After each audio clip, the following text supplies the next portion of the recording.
On se met sur la base 1. Répéter les gammes, encore et encore. Sous l'œil d'Éric, le coach, c'est une équipe de copines qui se retrouve ici plusieurs fois par semaine. Le Castres Massaguel Volleyball, c'est une histoire portée un temps par les hommes dans les années 90. Mais depuis cette saison, ce sont elles, les vitrines du club bleu et vert. Stéphane Cabrol en a pris la présidence l'été dernier avec un objectif, passer à la vitesse supérieure.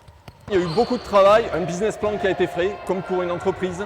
On est allé chercher des sponsors, on est allé chercher des joueuses qui avaient joué à plus haut niveau. Et on s'est dit qu'il fallait travailler sur plusieurs axes en fait. Il y en a un qui était sur l'équipe Fagnon, l'équipe de filles, essayer de la mener plus haut, toujours plus haut, qu'elle véhicule l'image du club.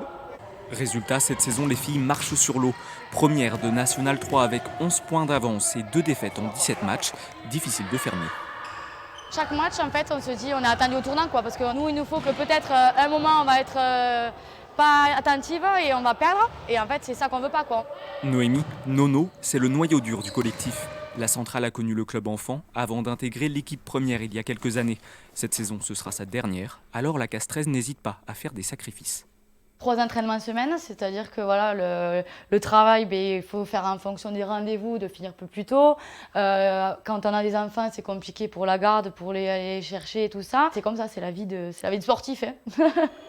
Quasiment un rythme de professionnels qui connaissent bien Émilie et Laura, toutes deux volleyeuses pro, séduites par le projet Castrais pour terminer leur carrière.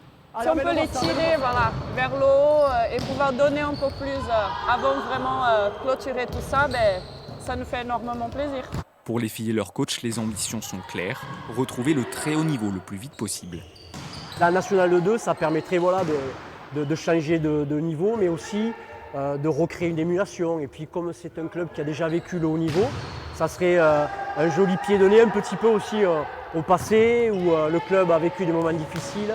Il est redescendu alors qu'il était tout en haut. Donc ça recréerait un petit peu l'histoire. Déjà qualifié pour les phases finales, le club jouera la montée dans les prochaines semaines, la dernière ligne droite pour que cette saison soit définitivement la plus belle.